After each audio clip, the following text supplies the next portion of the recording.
When I make a mistake on a quilt, generally my body just automatically picks up the seam ripper and starts ripping them out. Because after all, we all want to make a perfect quilt, right? I want to make my quilt to be as nice as possible. I want it to reflect positively on my ability as a quilter. But I recommend that you don't automatically rip out seams when you make a mistake. It's so easy to pick up the seam ripper, especially if you have it handy by your project, and just start ripping out seams when you make a mistake. In this video, I'm going to give you a list of reasons why you should set down your seam ripper and not rip out your seams. So let's get started. Hello, welcome to Quilting Color. My name is Shalina. One reason why I don't rip out a seam is if I didn't make a mistake. Don't laugh, it could happen. I just wanted to make sure that I listed that for the record, that if you don't make a mistake, you don't have to rip it out. When I was a beginner quilter, I was in a class and they taught us how to make flying geese units. And when I made the flying geese unit, my point wasn't exactly at the top, and that worried me that I had made a mistake in the quilt. And I asked my teacher, and she said that that was normal because that was part of the seam allowance. So that's one reason why you should think before you start ripping, is that it's possible that maybe there isn't a mistake in the quilt and you need to make sure that you actually did make a mistake and that the point will be at the correct spot once the blocks have been sewn together.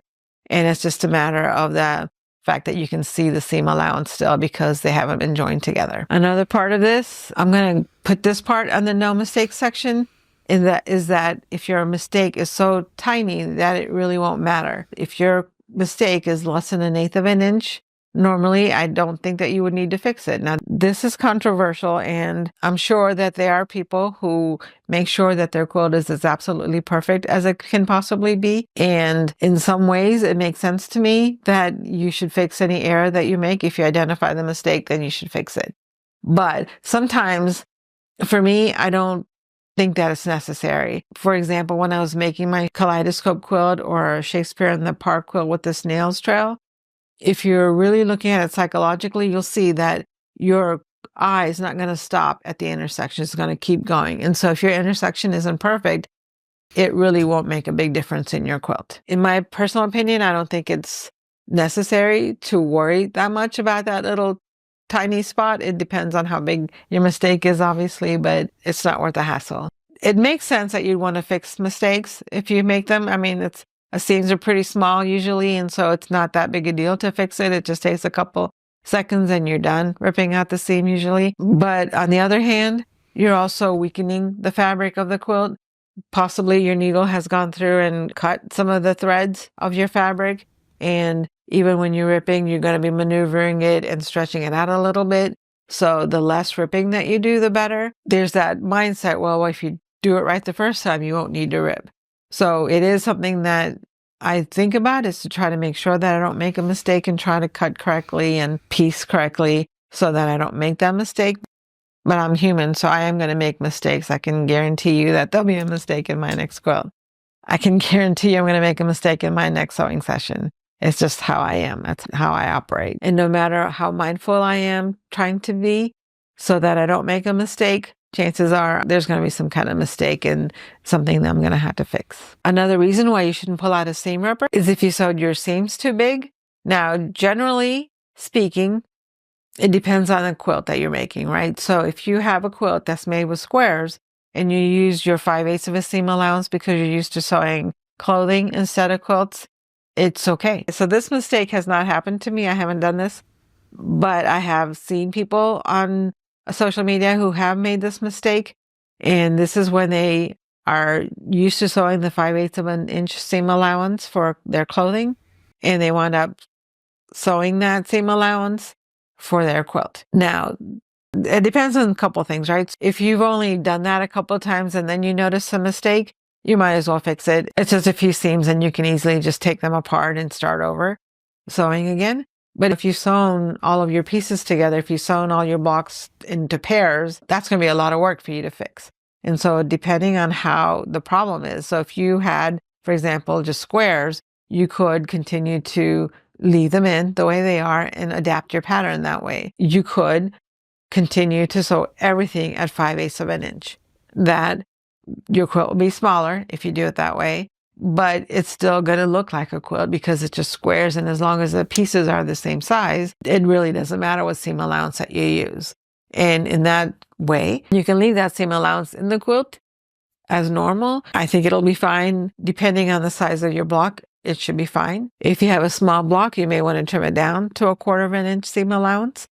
That's going to take out the bulk that would be in the quilt. Another option for that scenario is that you could keep the 5/8 of an inch seam allowance and make sure that you have enough of those, and then sew the rest of them in the 1/4 of a seam allowance. Just make sure you arrange the pieces so that you're making a quilt with rectangles instead of squares. So it could be like a brick quilt. And also, if you're worried about all this, and if you don't want to make just a rectangle brick quilt, you can also sew them in an improv fashion, and that'll mean that your seam allowances don't match each other. That'll actually be a bonus, right? Because then you don't have to worry about matching seams. Another scenario where you don't have to rip out the seams of your quilt blocks is if you sew them too small. If, for example, you wound up not making 1/4 of an inch seam allowance like you were supposed to, you don't have to rip that out. You can just resew the quilt at 1/4 of an inch seam allowance. That'll preserve the integrity of the quilt. I do recommend that you fix it though, but you don't have to rip it out. You can just sew it, and you can just leave the 2 lines of thread because it's going to be in the seam allowance and it's not going to affect the quilt at all. You won't be able to press the seams open, but I don't press my seams open anyway. Another reason why you shouldn't rip out your seams is maybe you made a mistake that was a design choice and not a mistake. In my Adinkra quilt, for example, I was trying to make flying geese, and I made them way too big for the quilt. I could have ripped out the seam. And I don't remember exactly when I discovered that I made this mistake. I think it was early enough that I could have just fixed it without any issues. But what I did instead was instead of ripping out the seams and remaking the block, I just trimmed it down. I just chopped off the section. I just chopped it off to make it the right size that I needed. And I think that this quilt is actually better for the fact that I chopped off the point on this flying geese for this quilt. Sometimes these kinds of mistakes make it add a special touch to the quilt. And sometimes I just incorporate them into the quilt. For my courthouse steps quilt, for example, I was worried that I might run out of fabric, that I wouldn't be able to make sure that all of the sections, all the fabric would be the same for the courthouse because I didn't measure how much fabric that I had. So what I did instead was I deliberately, from the beginning, I just added some surprises to the quilt where I didn't have the same exact fabric, just so people would know that that isn't a rule that is made for this quilt. This quilt does not need to have the same exact fabric in every step of the courthouse steps. And my top tip for that is if you made a mistake like that and you're not ripping it out and you're leaving it in, is to do it again. So if you continue doing that several times throughout the quilt, then it is a design choice and everybody can see it as a design choice and not as a mistake. Another reason that I don't rip out my seams is if I'm frustrated with the quilt.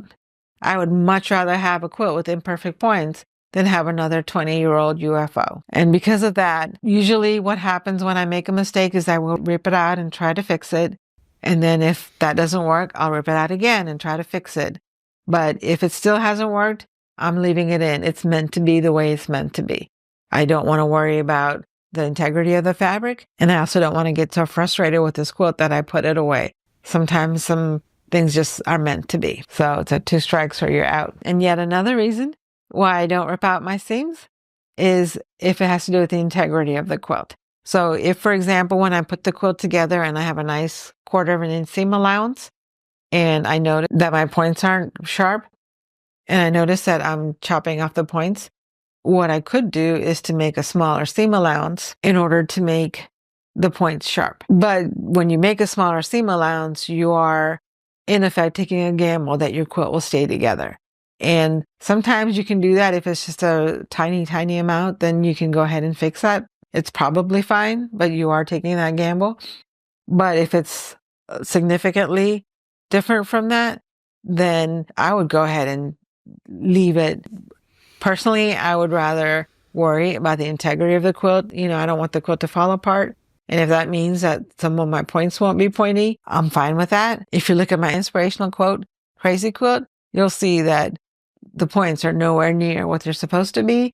but that's because I wanted to make sure that I kept and maintained the integrity of the quilt, and I didn't really worry about the points matching up perfectly. For me, sometimes when I make quilts, I actually separate my quilts between elegant and casual. I have quilts where I do want to make sure that I have everything nice and perfect and every intersection is perfectly aligned the way it's supposed to be. But I also have casual quilts where everything is free form, a little bit more improv, where mistakes are part of the character of the quilt. Sometimes it's hard to go back and forth, but I do recommend that sometimes you just have a fun quilt where you don't have to be perfect. I recommend that you make a quilt that's fun and where imperfection is part of the perfection. It's the fact that it's not perfect that makes it perfect. I hope that the next time that you make a mistake on your quilt, you stop and think about whether or not you need that seam ripper, because it's possible that your quilt does not need the seams to be ripped out. And it's even possible that your quilt may be better for not ripping out the seam. I think when you look at like the unconventional quilts, the ones that are improv, that's how they were made, right? Most of the quilts that are made improv have so much life to them and so much energy to them. And you can't have that kind of energy in life if you're not willing to go with the flow and be intuitive and keep the seam ripper down. And thank you for watching. I appreciate all of your support, and I hope to see you again in the next video.